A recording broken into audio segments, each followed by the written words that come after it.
Comment introduire Children Under the House? J'ai regardé énormément d'Analogue Horror et pour l'instant, je peux le dire, il fait partie de ceux qui m'ont le plus touché. J'ai allumé en une soirée la première version du script et les vidéos tellement l'histoire m'a attrapé dans ses griffes, m'a traîné dans un tas d'émotions différentes et honnêtement, j'ai douté sur le fait de faire une vidéo dessus. Pourquoi? Parce que pour la première fois depuis la création de cette chaîne, je me dis que je vais pas trouver les mots, les tournures de phrases et les explications justes pour rendre hommage à cette série. À l'heure où je vous parle, le dimanche 4 janvier à 2h13 du matin, après avoir écrit une première version très brute du script et après avoir tout juste fini de regarder la série, en remettant en passage mon train de vie en cause en regardant l'heure, je me repasse lentement toute l'histoire dans ma tête. Et je doute de ma capacité à faire de la qualité, une sorte d'obstacle émotionnel. Et j'ai ressenti durant l'écriture de la V1 du script une injustice profonde pour le manque de visibilité de cette série. Injustice qui va lentement au cours de l'écriture de cette histoire laisser place à de l'admiration, admiration vers le travail derrière cette série, admiration pour avoir réussi à m'amuser, m'intriguer, m'ennuyer, me happer, me faire sourire, me faire pleurer, me faire ressentir de la colère, de la pitié, de la peur, et m'avoir fait m'émerveiller sur cette histoire. Mais surtout de m'avoir apaisé. Je sais pas comment expliquer ce sentiment, mais bon Dieu qu'il est agréable. Du coup, vous savez quoi? Je sais pas réellement vous introduire Children Under the House. Et je vais vous inviter à faire quelque chose d'un peu étrange. Si jamais cette vidéo vous fait décrocher de quelque manière que ce soit, allez regarder par vous-même la série. Bon, on va avoir du trigger warning. The Children Under the House est une série parlant de beaucoup de sujets dérangeants. Et j'ai beau écrire les thèmes encore et encore, je trouve pas les mots pour ne pas spoil. Du coup, j'ai mis des thèmes qui sont très vagues. Événements surnaturels ou réalités dérangeantes, problèmes familiaux, et des enfants sont explicitement évoqués dans des contextes dérangeants lors de cette vidéo. Si des gens peuvent être touchés par quelconque thème faisant intervenir des enfants ou de lourds problèmes familiaux, mais également pourraient être perturbés par l'évocation de surnaturel, pour votre propre bien, quittez cette vidéo.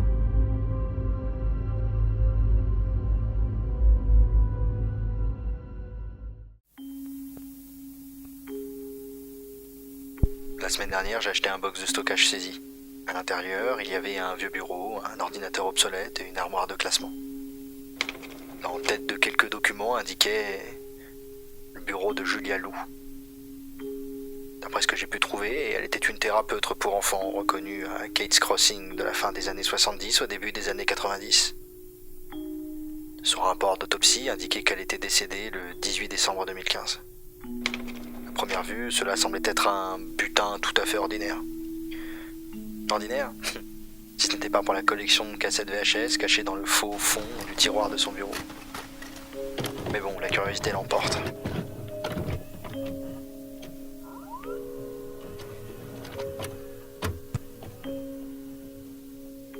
Hey John, $1 million idea.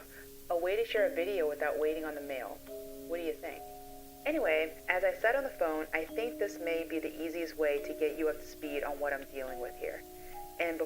On y entend la voix d'une femme, sûrement celle de Julia.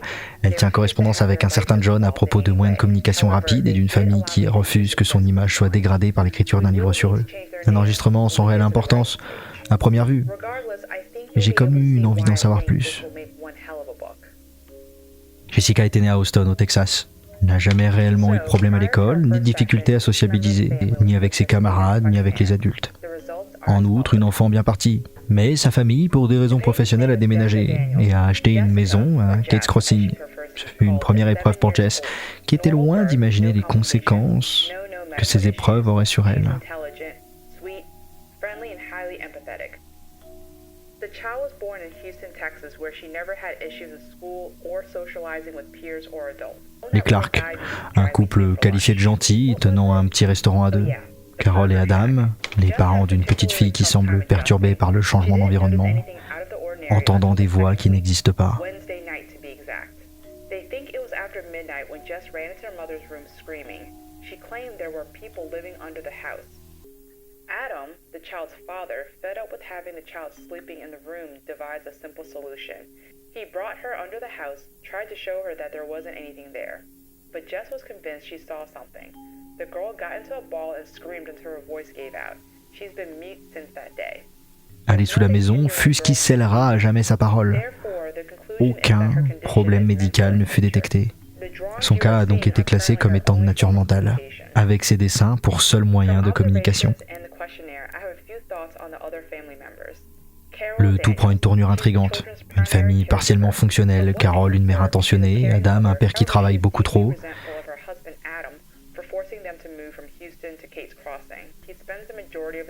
Et Dean, le grand frère de Jess, s'adapte lentement.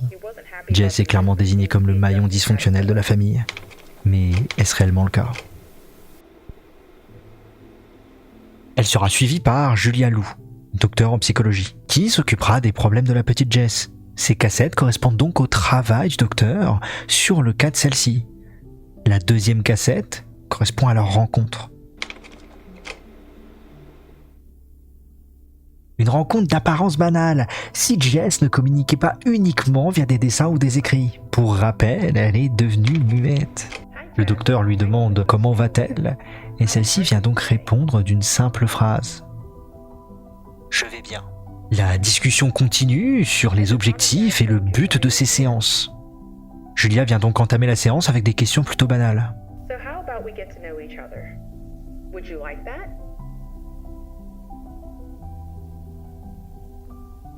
What's your favorite food? Mine, spaghetti. Suite à cette question, on y retrouve un dessin de son plat préféré, des frites.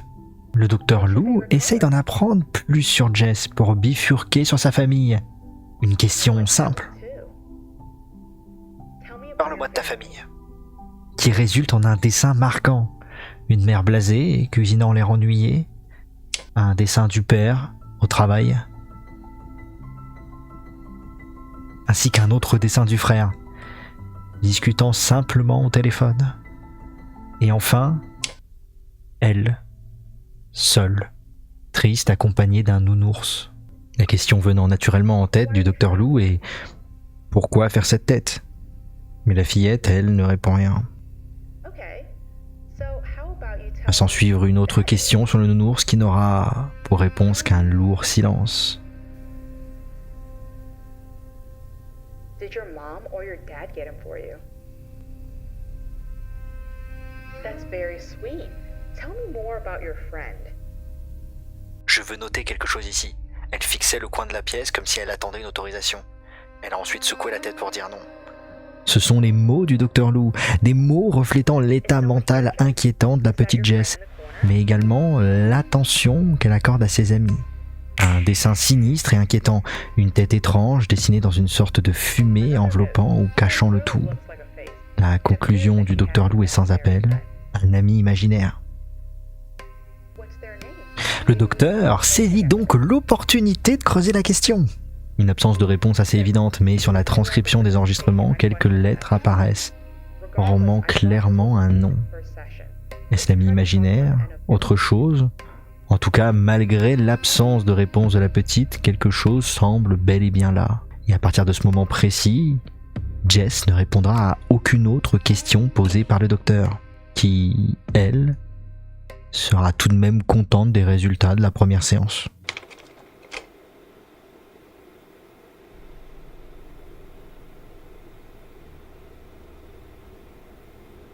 Une communication lente s'installe entre la petite Jess et la docteur Lou. Quelques difficultés pour réellement percer la coquille que Jess a construite autour d'elle, mais qui sait ce que nous réserve la suite. La deuxième session commence de manière banale. Le but de Julia semble être de faire parler Jess, de la mettre à l'aise en sa présence. Et sous couvert d'un jeu, elle propose à la petite un exercice intéressant pour comprendre les priorités de celle-ci, tout en faisant preuve d'une très grande bienveillance. La communication semble compliquée, donc Julia commence. Le premier vœu de celle-ci est clairement d'habiter sur une plage. Son deuxième vœu, manger tout ce qu'elle veut sans perdre 1 kilo. Et son dernier vœu, une Jessica heureuse. Ici, Julia, la psychologue, utilise une approche extrêmement intelligente. Elle montre des dessins à Jessica. Elle utilise le même moyen de communication qu'elle, pour la mettre en confiance. Et la tentative de communication du Dr Lou avec Jess finit par payer. Jess s'ouvre petit à petit, finissant par dévoiler ses vœux à elle. Une famille heureuse, un retour dans la ville d'où elle est partie, à Houston, et une sorte de trou sous la maison d'où s'échappent des anges. Un total de 6. Elle est en plein milieu avec ce qui pourrait être des morceaux de papier déchirés entre les mains. On voit clairement que ses nouveaux amis ont pris une grande place dans sa vie. C'est ce qui suit qui est inquiétant. Julia pose les bonnes questions. Est-ce vraiment des incarnations du bien? Est-ce que c'est à ça qu'il ressemble? Mais n'obtient qu'une réponse brève, froide et presque désintéressée. En quelque sorte. Mais Julia garde le cap. Elle creuse la question en essayant d'impliquer Jess. Veut-elle réellement qu'il parte? Mais j'aimerais qu'il puisse. De brefs mots qui indiquent clairement que Jess n'arrive pas à se livrer complètement. Nous n'avons que peu d'informations pour l'instant. Des anges prisonniers sous une maison. Mais pourquoi? Qu'est-ce qui a bien pu se passer? Cet ami imaginaire, quoi qu'il en soit, a un contrôle extrême sur la petite Jessica. Lorsque la conversation s'oriente sur lui, Jessica attend toujours son approbation. Et Julia est obligée d'utiliser d'autres méthodes pour obtenir des réponses. Lui proposer des sucreries. Once again, the girl looked into the corner of the room, then shook her head yes. S'ensuit une image explicite. Elle montre Mia, du moins ce qu'il en reste.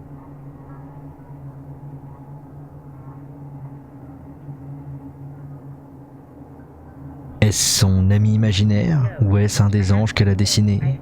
Peut-être les deux.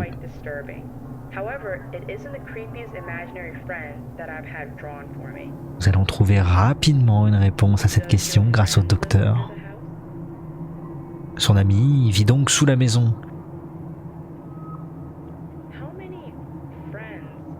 Mais pas seulement. Une dizaine d'entre eux, peut-être plus, hantent Jess et la maison par la même occasion. Tandis que Lou reste pertinente dans ses questions, mais n'obtiendra aucune réponse.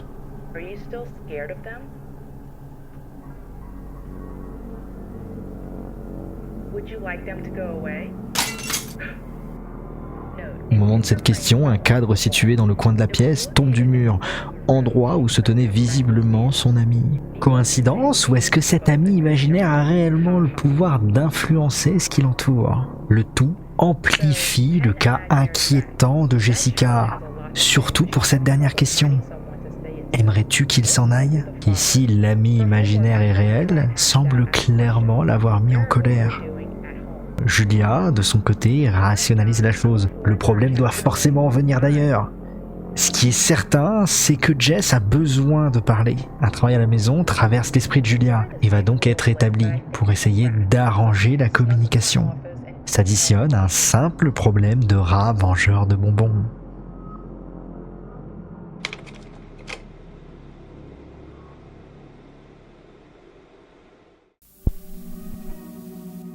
Hey John, tomorrow is Jess's appointment, but I had a few thoughts I'd like to share, so forgive me if I start rambling. You and I have seen quite a few disturbing children's drawings. But I must admit, after re-examining this drawing, I feel there is something oddly true about this image. I feel like this drawing is rooted in something the child has seen, perhaps a movie or something on the news. Maybe Dean tried to scare her, or it could be as simple as a scary story. I've even thought that maybe the imaginary children might represent friends she left behind in Houston. Maybe Maya was her best friend.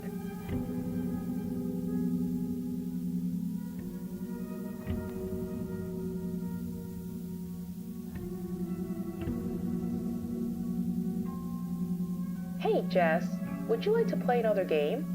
Let's draw a Une nouvelle picture of discussion you as an s'ensuit, adult. la troisième séance.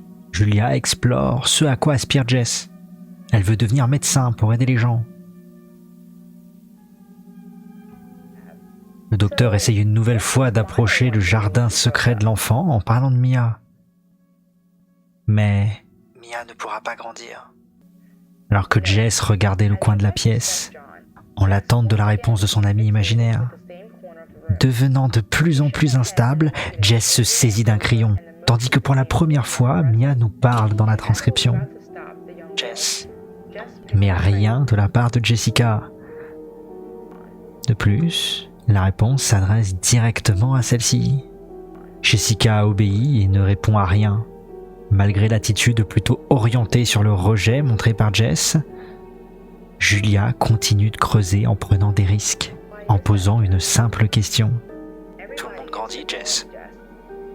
Ah, s'ils sont morts. You think Maya is dead? Oui, une réponse faible de Jessica montrant ce qu'on pourrait assimiler à Maya dans le coffre d'une voiture conduite par 2 personnes.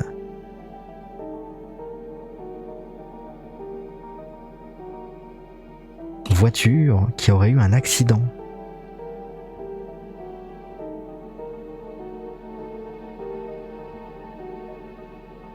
Les 2 personnes se seraient échappées, laissant Maya livrée à elle-même.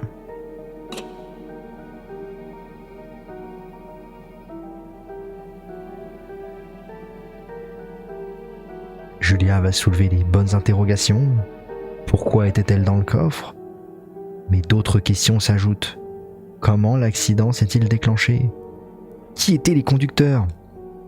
Ce qui est sûr, c'est que ceux-ci ne voulaient pas du bien à Maya. Après tout, le coffre n'est pas la place d'un enfant. What can you tell me about her friends? Jess nous donne une image négative des enfants sous la maison. Et cette Mia, To hurt you? son amie imaginaire, la protège de ceux qui lui veulent du mal. La séance vient lentement se terminer. Julia demande à Jess de dessiner ses amis pour la prochaine séance. Celle-ci accepte. Et dans un dernier dessin avant de partir, vient renforcer les incertitudes de Julia. D'ailleurs, ils sont désolés d'avoir mangé les bonbons. Les fameux bonbons, on sait désormais où ils sont passés, mangés par les amis de Maya. Donc, ceux-ci peuvent clairement interagir avec ce qui les entoure, à moins que Jess, bien évidemment, ait tout mangé toute seule. Propos d'ailleurs appuyé par Julia.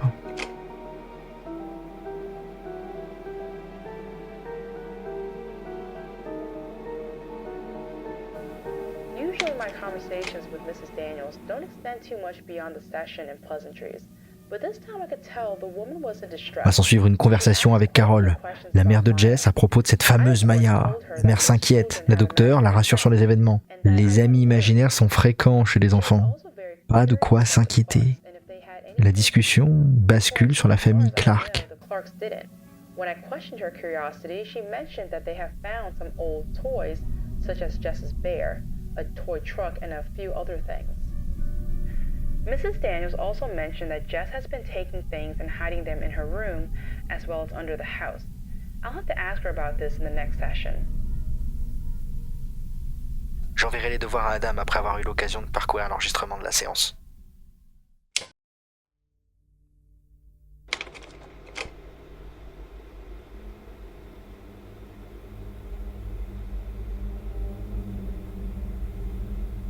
Les dessins et notes suivantes sont le résultat du travail à la maison que j'ai donné à Adam et Jess. Première nuit, mercredi. On y trouve des discussions avec la même procédure établie par Julia. Adam discute avec sa fille par écrit. Les deux se racontent des banalités jusqu'à l'apparition d'un « on » qui perturbe Adam. Ce « on », sous-entendu Mia et Jessica, frappe Adam. Il ne l'approuve pas. Cette Mia est pour lui ancrée uniquement dans la réalité de sa fille. Il essaye de la reconnecter à ce qu'il considère comme la réalité. Alors, as-tu hâte d'aller à l'école ? Mais Jessica sait. Elle sait que tout ceci la rend bizarre aux yeux des gens. Pour des caprices et des choses qui se passent dans sa tête, Jessica est extrêmement lucide. Alors, peut-on encore parler de caprices ? Parce que je suis bizarre. Je ne peux plus parler. Et je vois des fantômes. Des mots qui résonnent dans la tête d'Adam, dont l'écriture devient agressive, comme en témoignent les majuscules. Il nie la réalité de sa fille, ce qui met en colère Mia. Jessica, elle, s'y accroche dur comme fer. Elle sait ce qu'elle voit. Et Mia, elle, garde un contrôle sur Jessica. Si elle est en colère, alors Jessica l'est aussi.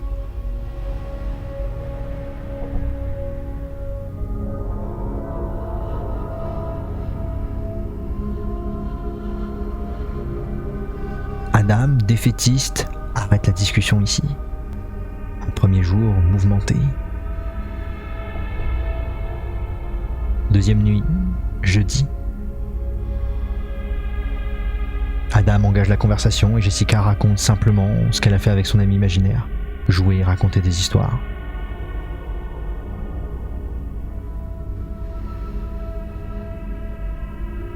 Tandis qu'elle observe le visage de son père se déformer à l'évocation de Mia. « Est-ce qu'il ne va pas, papa ? Tu as l'air effrayé. Des mots glaçants, un père défaitiste et une relation qui fait froid dans le dos. Peut-être que finalement, Jess n'est pas le seul problème dans cette famille. 3e nuit, vendredi. Adam est toujours négatif, au point de négliger l'exercice censé rétablir la santé mentale de sa fille. Pas de questions pour aujourd'hui. Samedi et dimanche sont des jours de repos. Aucun travail demandé.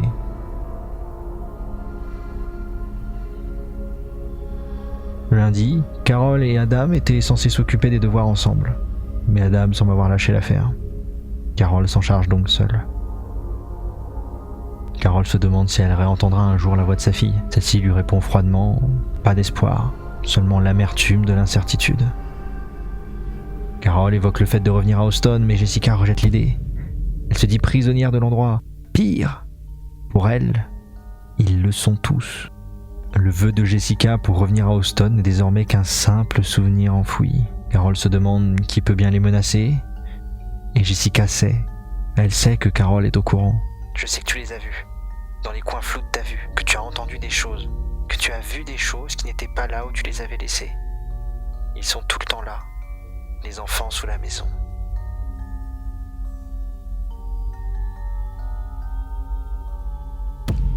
S'ensuit un dessin, une famille malheureuse, entourée d'esprits. Les enfants sous la maison.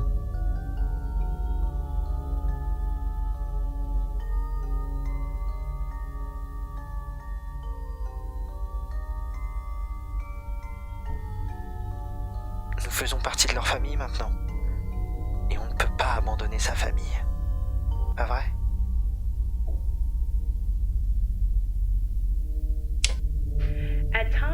Julia englobe donc les parents dans le problème. Elle sait qu'il y a quelque chose qui cloche, quelque chose de défectueux.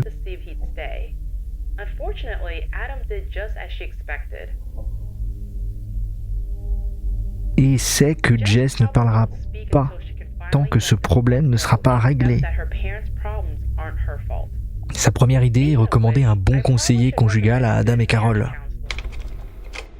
Carol semble au contraire d'Adam très coopérative et investie dans les problèmes de Jess. Mais quelque chose la tourmente. L'état dans lequel elle s'est présentée à Julia n'était pas ce qu'on pouvait attendre d'une mère.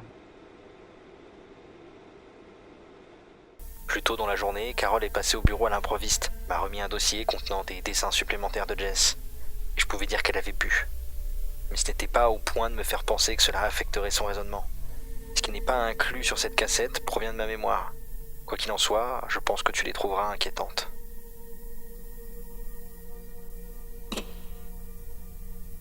Carol débarque donc à l'improviste, perturbée. Elle a essayé de croire sa fille, avec un argument plutôt solide. Jessica semble tellement convaincue par ce qu'il se passe qu'il est compliqué de ne pas y adhérer.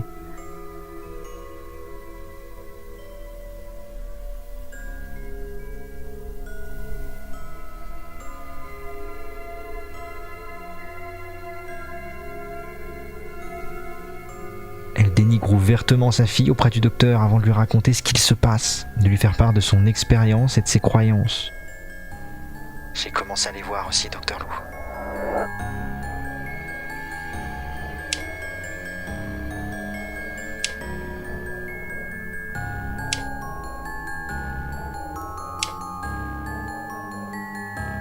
Je crois en une vie après la mort. Ce n'est pas si tiré par les cheveux, pas vrai ? Julia, de son côté, rassure Carol comme elle le peut, en lui donnant des raisons rationnelles, expliquant son comportement. Mais Carol ne fait que s'enfoncer. Mon petit garçon a commencé à voir des choses lui aussi.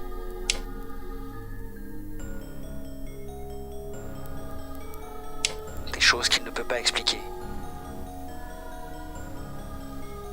Il entend Jess parler à une autre fille, mais la trouve toujours seule. Vous savez ce nounours qu'elle garde avec elle tout le temps ? On l'a jeté des dizaines de fois, et il revient à chaque fois.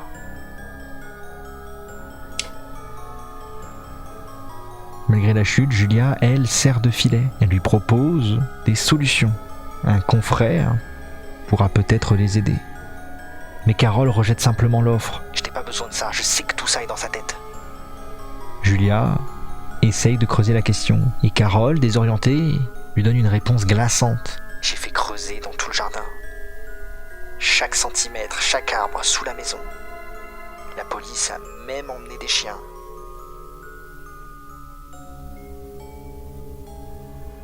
Et vous savez ce qu'on a trouvé?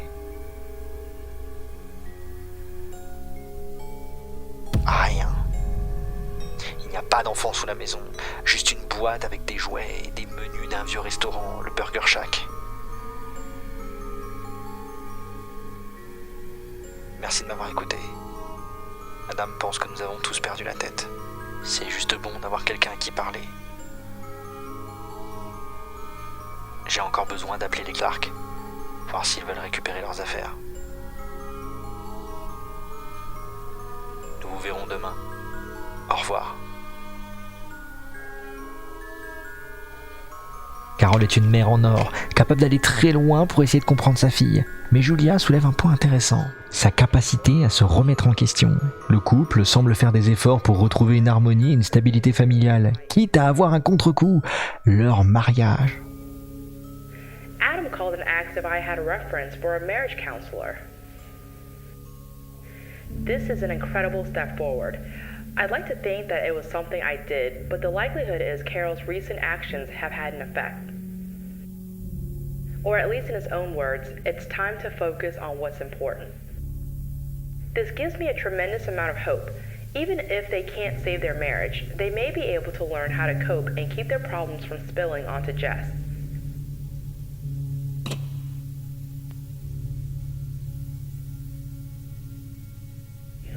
Une nouvelle session avec Jess va commencer, mais cette fois-ci, avec une Jess joyeuse.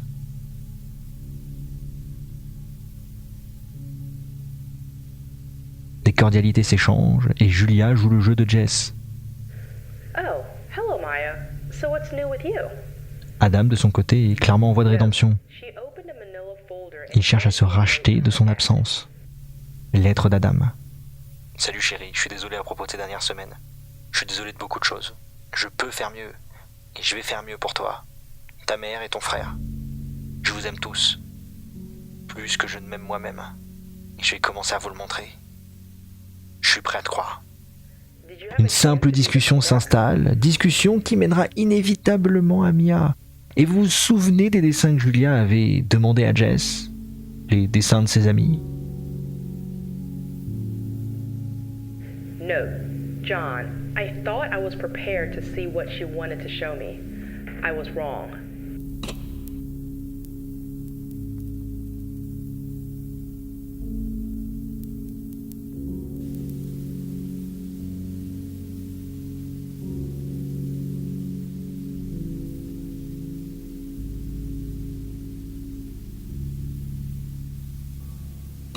Les personnes méchantes ont donné à Mia ce nounours. C'est comme ça qu'ils l'ont volé.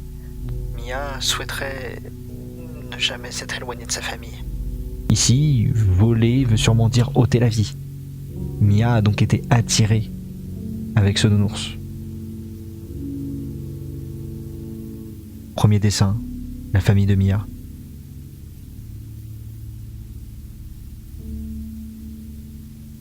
Shelly avait peur jusqu'à ce qu'on lui donne des médicaments. Mais c'était trop pour elle. Après, elle s'est réveillée sous la maison. Alors, ce qui est étrange ici, c'est qu'on parle de médicaments contre la peur. Ça m'étonnerait que les agresseurs avaient ça sous la main.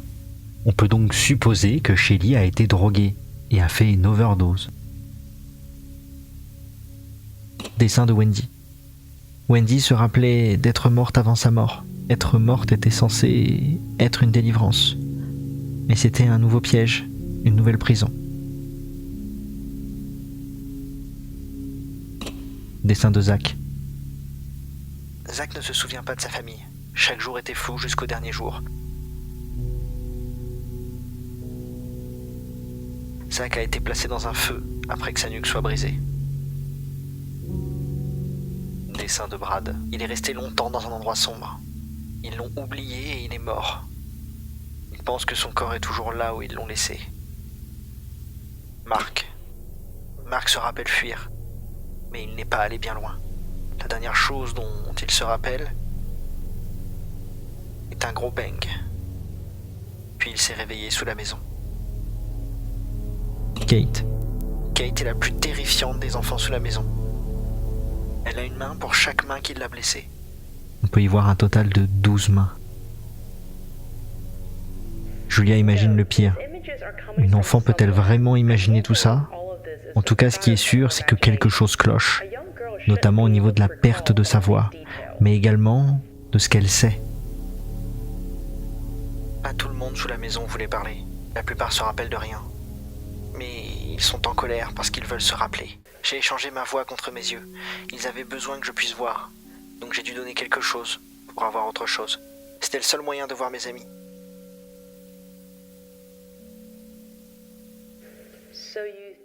Jess fait totalement confiance à Julia. Elle se livre à elle sans approbation de son ami imaginaire, sans même le consulter. La relation entre les deux est devenue bien plus saine. Et Jessica, pour une fois, pose une question à Julia. Mia a dit que vous parlez à un ami imaginaire aussi. C'est pour ça qu'elle savait qu'on pouvait vous faire confiance. Qui est John ? John serait donc un ami imaginaire ? Ça expliquerait pourquoi Julia serait aussi compréhensive en plus de sa profession. Et ce qui expliquerait également son attrait pour Jess dans le cadre de l'écriture de son livre. Peut-être se sent-elle concernée. En tous les cas, Julia est déterminée à creuser cette histoire. Elle n'a pas gardé les dessins pour rien. Elle compte bien les utiliser à bon escient. Et quand on aligne le tout, les bonbons disparus, l'insistance du comportement de Jess, Mia ou Maya et enfin le nom de John, il est probable que depuis le début, Jess dise la vérité.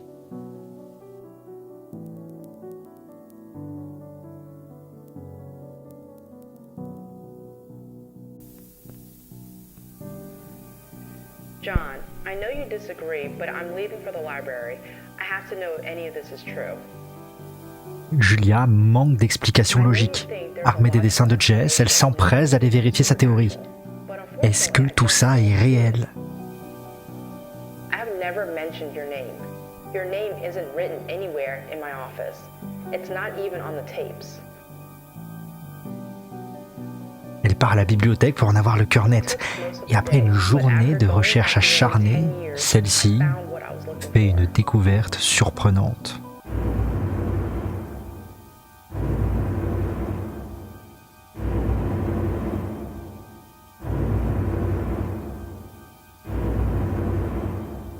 La police essaie d'obtenir des informations à propos de Zachardy. Les parents affirment qu'il aurait disparu un vendredi après-midi pendant qu'il jouait dans le jardin. Jamais été retrouvé. Avez-vous vu cet enfant?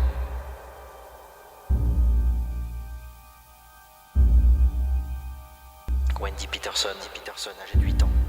Pour la première fois, son grand frère affirmait qu'elle était entourée d'enfants et qu'elle était en sécurité. Pour un instant, dès lorsque je suis revenu, elle était dans le van de quelqu'un. Veuillez avertir la police si vous savez quoi que ce soit.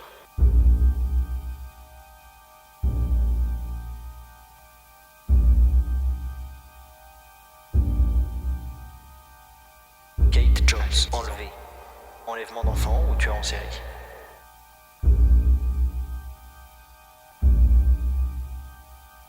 Mark Williams, évaporé. Shelley Cameron, âgée de 7 ans, disparue, la 4e depuis ces 4 derniers mois.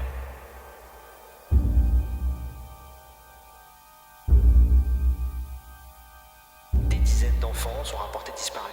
Mia Martinez, une levée de fonds pour la recherche d'une petite enfant un samedi dans le centre communautaire à la recherche d'une petite de 9 ans appelée Mia Martinez, qui a disparu. Des dizaines d'enfants sont rapportés disparus. Kate Crossing Parish, qui a disparu un samedi dans le centre commercial à Kate Crossing Parish. Le corps de la petite fille a été trouvé dans le coffre d'un criminel connu des services de renseignement.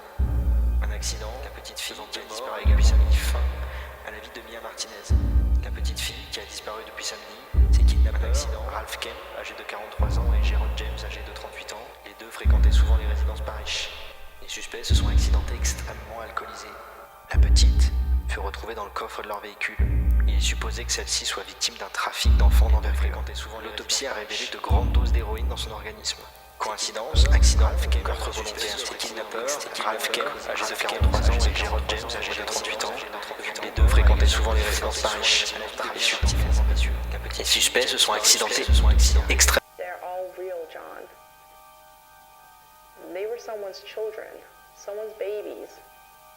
But why are they under that house? Why are they drawn to Jess? Tout se bouscule dans la tête de Julia, qui malgré tout arrive à garder un calme digne de sa profession. I know you're not that comfortable. Hold on.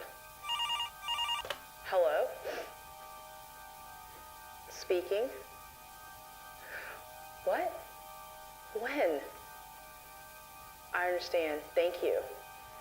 John, Adam was just murdered.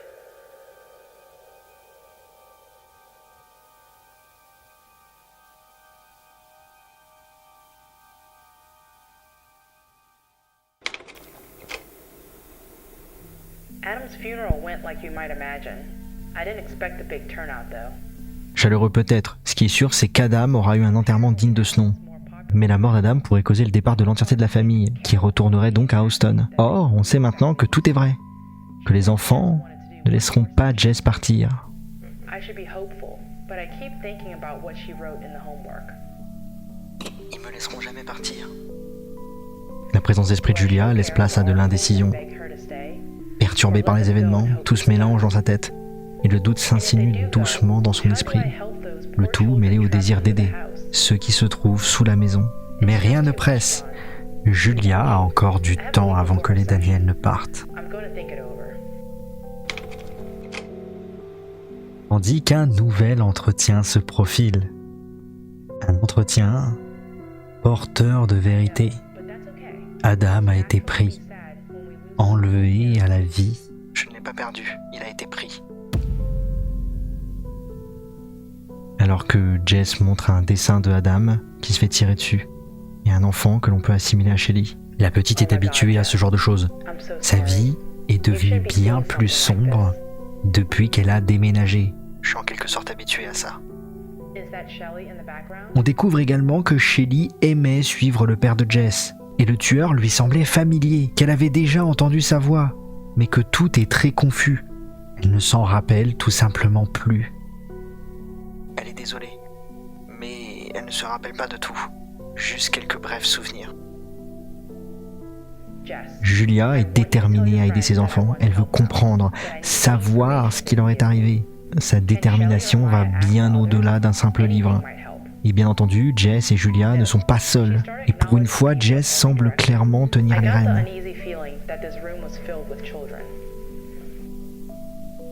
Note, for once the young girl looked in charge. She placed her finger on her lips to silence whoever was speaking.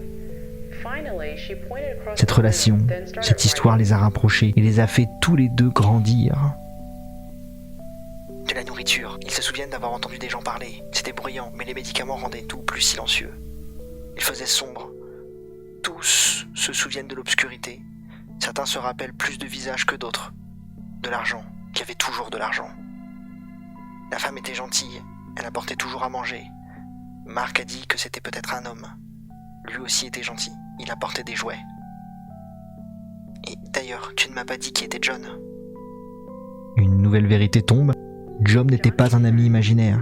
Celui-ci était bel et bien réel. Mia, de son esprit d'enfant, ne devait simplement pas savoir ce qu'était un appareil d'enregistrement. Ou peut-être que Julia se raconte des histoires. Que John est bien un ami imaginaire. Quelque chose qu'elle a appris à cacher. Mais c'est peu probable. Donc John n'est pas un fantôme ? Mia aurait aimé rencontrer un nouveau fantôme. Quelqu'un qui aurait pu les aider à partir ou autre chose. Tu sais que c'est un au revoir, pas vrai ? Je ne retournerai pas à Houston. Parce que je vais vivre sous la maison. Ceux qui ne se rappellent pas ne me laisseront jamais partir. Julia sait que tout ce que dit Jess est bel et bien réel. Que cette histoire de fantôme n'est pas à prendre à la légère. Elle essayera, comme dit précédemment, de convaincre la fille de rester. Carol ne devrait pas être trop dure à convaincre, au vu de son affinité avec sa fille. Mais il n'en est rien. Les temps qui courent ont tout simplement bouleversé Carol, la laissant seule avec 2 enfants à charge. Et malgré une réponse négative à la demande, Carol reste calme et réfléchie. Elle pèse le pour et le contre à travers ses échanges avec Julia, sans jamais la juger. Elle craint les esprits, ce qu'ils pourraient faire à sa fille. Une bonne raison pour partir. Mais qu'adviendra-t-il de Jess si celle-ci essaye de partir ?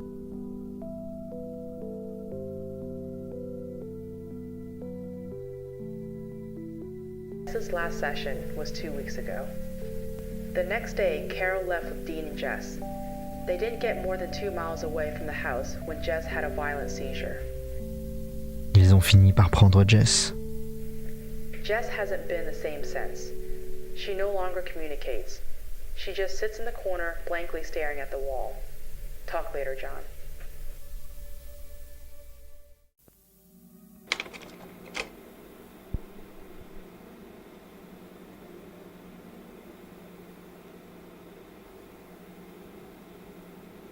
I'm afraid we're gonna lose Jess. Mais peut-être qu'il y a encore un espoir, une infime lumière pour résoudre le tout.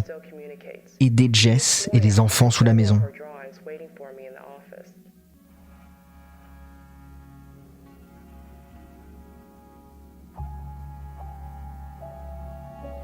L'endroit où je suis est terrifiant. C'est comme un autre monde, c'est sombre et froid.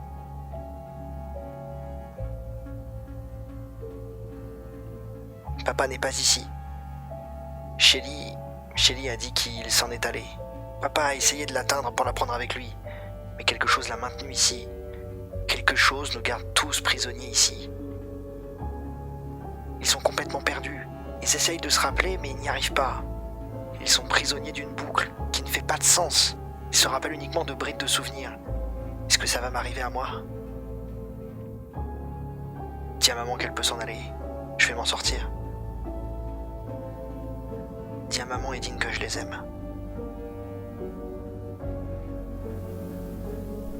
Jess is not dead yet. There has to be a way to save this girl. A way to get her soul back in her body. Julia se triture les méninges. Elle appelle les Clark pour essayer d'obtenir des informations. Elle leur dit ce qu'elle a découvert jusque-là. I can't imagine too many people who expect to get a call asking if they've seen ghost children in their home. I gave her Maya's name. Brad, Shelley, Wendy, Mark, all of them. She was clueless. Mais les Clark, perplexes, l'invitent tout de même à passer à la maison pour discuter autour d'une limonade. Tandis que Julia refuse et s'interroge sur les méthodes à adopter, elle se plonge corps et âme dans la résolution de ce problème. Note sur qu'est-ce qui crée réellement les fantômes. 1. Les meurtres, spécifiquement ceux qui ne sont pas résolus. Parfois un fantôme ne bouge pas tant qu'un meurtre reste insoluble. En espérant mettre fin à cette histoire, qui a pu faire ça? 2. Un problème d'enterrement. Possible, la plupart des enfants n'ont pas été retrouvés. 3. Une boucle mémorielle. Les fantômes pourraient être coincés dans une boucle, revivant leur dernier moment. Pourquoi est-ce qu'ils ne se rappellent pas de leur dernier moment? Les plus vieux fantômes pourraient laisser les souvenirs de leur vie passée s'évanouir petit à petit, mais ils ne se rappellent de base rien. Qu'est-ce qu'il reste? Est-ce qu'il reste quelque chose? Des émotions? La colère, la possession? Est-ce que Jess a été possédée? Est-ce que les démons possèdent les gens? Est-ce qu'un fantôme peut posséder quelqu'un? Est-ce que Jess a été victime d'une de ces conditions? Non. Les enfants sont aussi des victimes. Qu'est-ce que je rate, mon sang? Je me creuse la tête depuis des jours. Tellement de questions. Qui a bien pu faire ça? Quelles sont leurs motivations? Ont-ils des connexions avec les enfants? Quel est le rôle de Ralph Kemp et Gerard James dans cette histoire? Étaient-ils les tueurs? La main armée? Autre chose? Pourquoi l'héroïne? Pourquoi les enfants sont sous la maison des Clark? Est-ce que Jess est là-bas aussi? Pourquoi Adam a été tué? Quel était le motif? Tellement de questions. Qui a bien pu faire ça? Quelles sont leurs motivations? Ont-ils des connexions avec les enfants? Quel est le rôle de Ralph Kemp et Gerard James dans cette histoire? Étaient-ils les tueurs? Autre chose? Note sur les drogues. Les effets de l'héroïne peut causer des effets hallucinogènes semblables à des rêves. C'est pour ça que les enfants ne se rappellent pas. Les derniers moments étaient induits par les effets de l'héroïne. Ils revivent en permanence cette confusion. Mais pourquoi faire ça? Ils n'étaient pas tués. Les enfants étaient victimes d'un trafic. À force de persévérance, Julia découvre un secret. Un secret dissimulé sur les dessins. Un environnement clair montrant chacun des amis de Jess ayant accepté de parler et surtout se souvenant de ce qui leur est arrivé. Et la scène devient plus claire.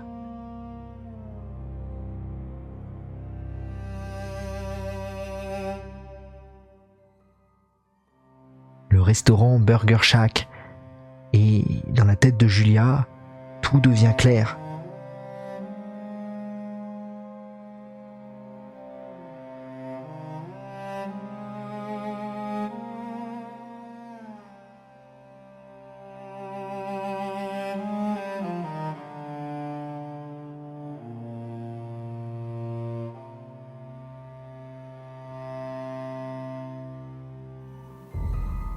Burger Shack, John.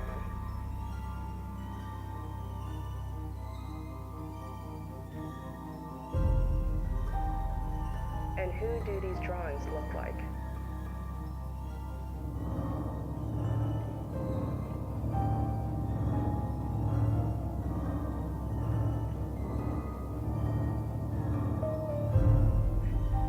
Oh my God, it was the Clarks.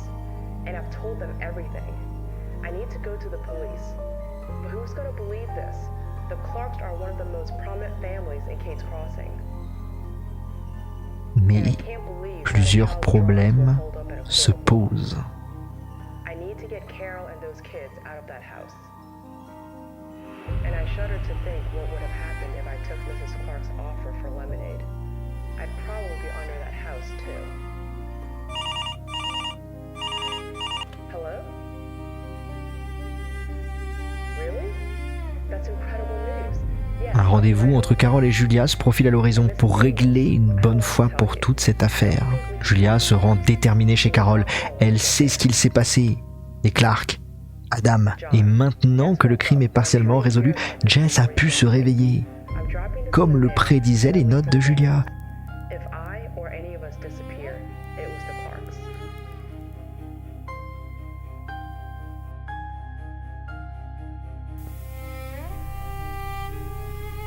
So many thoughts were racing through my mind as I drove to the Daniels home. The Clarks, Adam, the children, Jess. Mais quelque chose cloche. Why would Julia le sait. Et cette chose, c'est les Clark. Bien évidemment qu'après avoir entendu tout ce qu'avait dit Julia, il était hors de question pour eux de la laisser partir. And why is it when you have somewhere to be, you hit every red light? It was like something was telling me to stay away.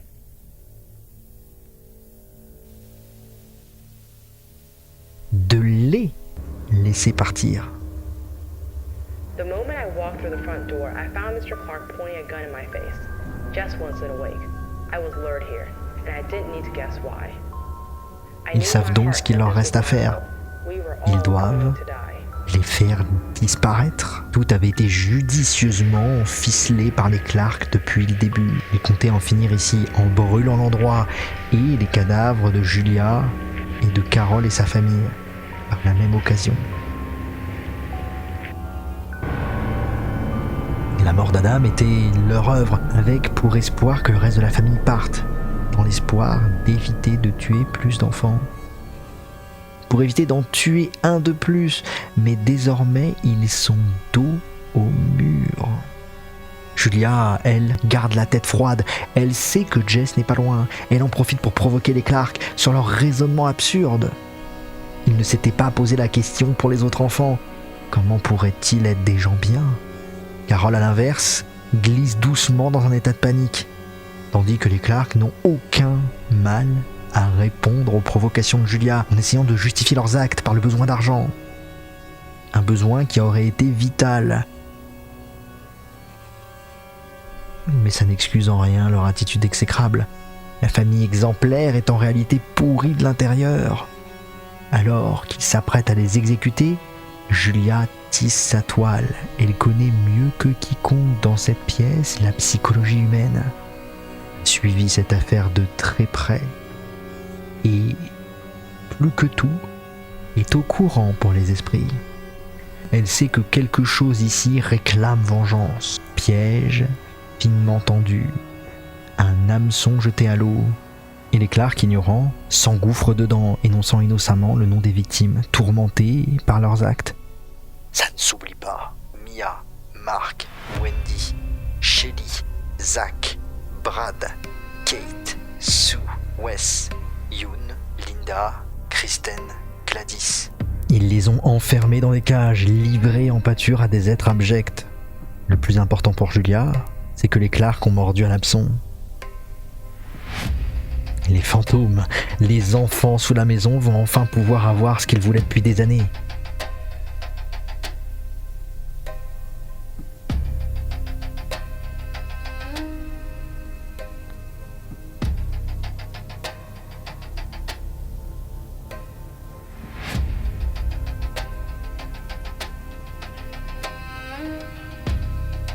Et il ne restera plus rien des Clark.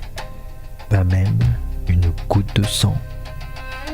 Personne ne saura réellement ce qu'ils ont fait, mais d'une certaine manière, justice a été rendue.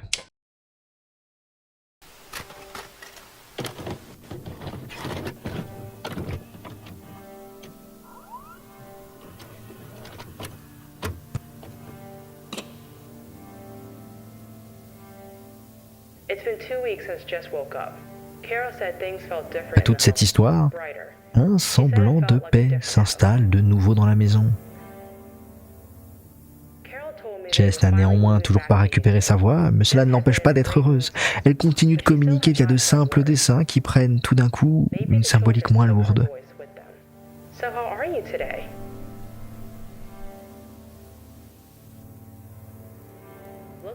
Et alors que Julia a réalisé son vœu d'une Jess heureuse,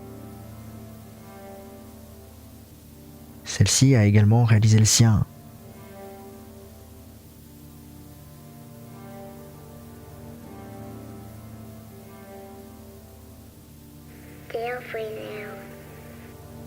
No.